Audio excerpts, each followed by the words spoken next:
Special government pleader സ്ഥാനം KB Pradeep രാജിവെച്ചു. മുഖ്യമന്ത്രി VD സതീശന്റെ നിർദ്ദേശപ്രകാരമാണ് രാജി. ശബരിമല സ്വർണ്ണക്കൊള്ളക്കേസിൽ ഉൾപ്പെട്ട സ്മാർട്ട് ക്രിയേഷൻസ് അഭിഭാഷകനെ പ്ലീഡർ ഇത് VD സതീശനായിരുന്നു ആ ഒരു മനുഷ്യനെ സ്പെഷ്യൽ പ്രോസിക്യൂട്ടറായിട്ട് നിയമിച്ചത്.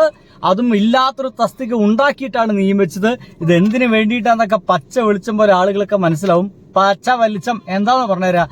ശബരിമല കൊള്ള തീർച്ചയായിട്ടും ഇങ്ങനെയാണെങ്കിൽ നടത്തിയിട്ടുണ്ടായിരിക്കുക ഇപ്പോൾ അധികാരത്തിൽ കയറിയിരിക്കുന്ന ടീം തന്നെയാണ്.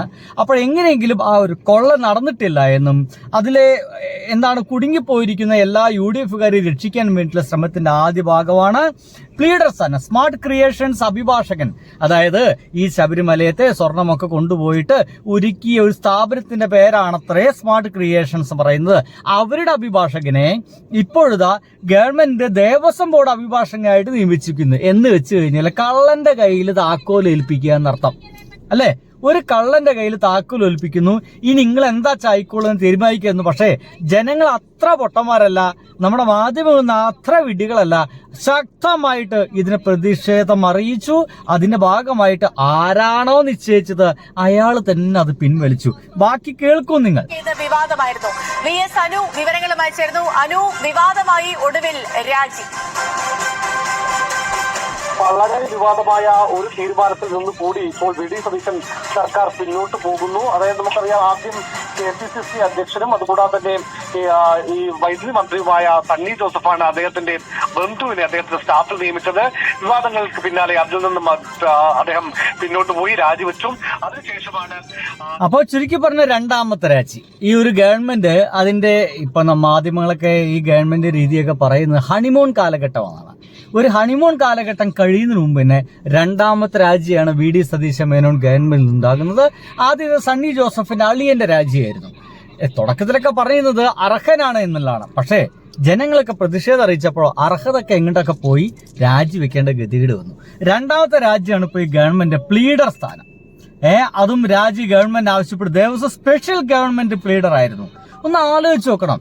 ഇവർക്ക് ഇഷ്ടമുള്ളവരെ നിയമിക്കാൻ വേണ്ടിയിട്ട് പ്രത്യേക തസ്തികകളൊക്കെ ഇവരൊരു മടിയും കൂടാതെ ഉണ്ടാക്കുന്നു എന്നുള്ളതാണ്. പ്രത്യേക തസ്തികകളാണ്, അതുവരെ ഇല്ലാത്ത തസ്തിക. സ്പെഷ്യൽ പബ്ലിക് പ്ലീഡർ ആണത്രേ. അങ്ങനത്തെ ഒരു തസ്തികയൊക്കെ ഉണ്ടാക്കിയിട്ട് അതിലേക്ക് ആളുകൾ നിശ്ചയിക്കുക. വല്ല നാണും മാനും ഉണ്ടോ, വല്ല ഉളുപ്പുണ്ടോ എന്നുള്ളതാണ്. ഇതിനൊക്കെ നമുക്ക് ചോദിച്ചു പോകണ്ട കേട്ടോ.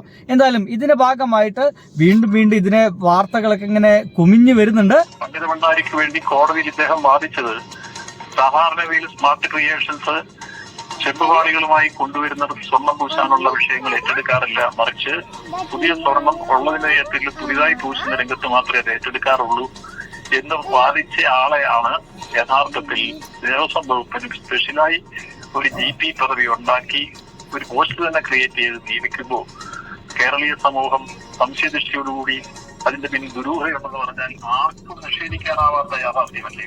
എന്ന് വെച്ചാൽ ഒന്ന് ആലോചിച്ച് നോക്കി. ഈ കോൺഗ്രസ്സുകാർ ഈ അധികാരത്തിൽ കയറാൻ വേണ്ടിയിട്ട് അവർ ഉപയോഗിച്ചൊരു ആയുധമായിരുന്നു. കോൺഗ്രസ്സുകാർ മാത്രമല്ല BJP ഉപയോഗിച്ച ആയുധമായിരുന്നു ശബരിമല.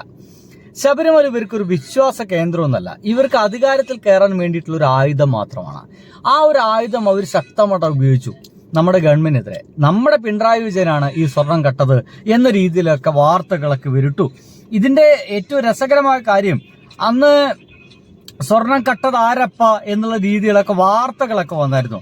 അന്ന് ഏറ്റവും ഗംഭീരമായിട്ട് വാർത്ത അവതരിപ്പിച്ച ഒരാള് എന്ന് പറയാൻ നമുക്ക് കഴിയുന്ന ഒരാള്, അത് നമ്മുടെ റിപ്പോർട്ടർ ചാനലിലെ ഒരാളായിരുന്നു. അവരുടെ പേര് ഞാനെങ്ങനെ മറന്നു പോകുന്നതാണ്. സ്മൃതി പരുത്തിക്കാട്.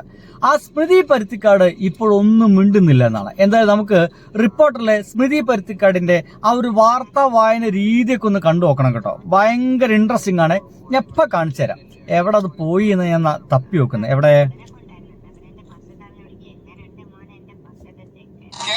ഉൾപ്പെടെ അസംതൃപ്തി ഉണ്ടായിരുന്നു. ഈ ഒരു പശ്ചാത്തലത്തിൽ കൂടിയാണ് മുഖ്യമന്ത്രിയുടെ ഇടപെടൽ. കാരണം സ്മാർട്ട് ക്രിയേഷൻസിന്റെ അഭിഭാഷകനായിരുന്ന പ്രദീപ് ഒടുവിൽ സംസ്ഥാന സർക്കാരിന്റെ ദേവസ്വം ബോർഡിന്റെ അഭിഭാഷകനായി ഹൈക്കോടതിയിൽ. ഇതല്ല ഹണിമൂൺ കഴിയുന്നതിന് മുമ്പ് എവിടെയത്? അതല്ല, എവിടെ?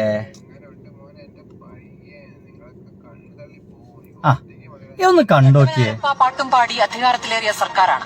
തെരഞ്ഞെടുപ്പിലാകെ സ്വർണ്ണക്കൊള്ള വിഷയം ഉയർത്തി വോട്ട് വാങ്ങി ജയിച്ച സർക്കാർ. ഒരു ഉന്മേഷമില്ല. സ്വർണ്ണക്കൊള്ള കേസിൽ പ്രതിഭാഗത്തിന്റെ അഭിഭാഷകനെ ദേവസ്വം വകുപ്പിൽ സ്പെഷ്യൽ ഗവൺമെന്റ് പ്ലീഡറായി നിയമിച്ചിരിക്കുന്നു. മുഖ്യമന്ത്രിയുടെ വിവേചനാധികാരത്തിൽ താൻ ഇടപെടില്ല എന്ന് ദേവസ്വം മന്ത്രി കെ മുരളീധരൻ പറഞ്ഞൊഴിയുന്നു. ഉദ്ദിഷ്ടകാര്യത്തിന് ഉപകാരസ്മരണയെന്ന് മുൻ ദേവസ്വം മന്ത്രി വി എൻ വാസവൻ പറയുന്നു. പ്രതികളെ രക്ഷിക്കാനെന്ന് മുൻ നിയമമന്ത്രി പി രാജീവ് പറയുന്നു. ക്ഷേത്രകാര്യങ്ങളിൽ വിദഗ്ധനായ അഡ്വക്കേറ്റ് കെ ബി പ്രദീപിനെ ഹൈക്കോടതി തന്നെ വിവിധ കേസുകളിൽ കമ്മീഷണറാക്കിയെന്നതാണ് ഭരണപക്ഷത്തിന്റെ ന്യായീകരണം. എന്തിന്? ശബരിമല മേൽശാന്തി കേസിൽ അമിക്കസ് ക്യൂറി കൂടിയായിരുന്നു അഡ്വക്കേറ്റ് കെ ബി പ്രദീപ്. പക്ഷേ ശബരിമല സ്വർണ്ണക്കൊള്ള കേസിൽ സ്മാർട്ട് ക്രിയേഷൻസിന്റെ അഭിഭാഷകനായി മാധ്യമങ്ങളിൽ തന്നെ ന്യായീകരണം ചമച്ചൊരു അഭിഭാഷകൻ ദേവസ്വത്തിന്റെ സ്പെഷ്യൽ പ്ലീഡറാകുന്നതിൽ ഔചിത്യ പ്രശ്നം തോന്നുന്നില്ലേ ഈ സർക്കാർ? അഡ്വക്കേറ്റ് കെ ബി പ്രദീപിനുള്ള സ്പെഷ്യൽ എനിക്ക് ആ വാക്കൊക്കെയാണ് മനസ്സിലായത്. ഭയങ്കര രസമായിട്ട് ഔചിത്യ പ്രശ്നം എന്നാണ് ഉപയോഗിച്ചത്. എന്തൊരു ലളിതമായ എന്ത് സുന്ദരമായ വാക്കാന്ന് ആലോചിക്കേ. സ്മൃതി പരുത്തിക്കാട് ഇത് അവതരിപ്പിക്കുമ്പോൾ തന്നെ ഒരു ഉന്മേഷമില്ല. എവിടെയോ ഒരു ഗ്ലാസ് ബൂസ്റ്റിന്റെ ഒക്കെ ഒരു കുറവുള്ള പോലൊക്കെ നമുക്ക് തോന്നിപ്പോകും. അല്ലെങ്കിൽ ഒരു കട്ടൻ ചായയെങ്കിലും കുടിച്ചിട്ട് ഒരു ഗ്ലാസ് കാപ്പിയെങ്കിലും കുടിച്ചിട്ട് ഈ ഒരു വാർത്ത അവതരിപ്പിക്കുകയായിരുന്നെങ്കിൽ ഒന്നും ശക്തമായനെ.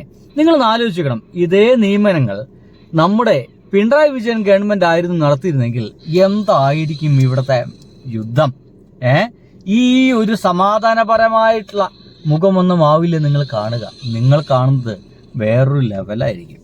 അപ്പോൾ സുഹൃത്തുക്കളെ, അപ്പോൾ ഹണിമൂൺ പീരീഡ് കഴിയുന്ന മുമ്പ് തന്നെ വി ഡി സതീശൻ മേനോൻ ഗവൺമെന്റിലെ രണ്ടാമത്തെ രാജിയും നടന്നു കഴിഞ്ഞിരിക്കുന്നു. ബാക്കി നമുക്ക് മെല്ലെ കാണാം. ബൈ.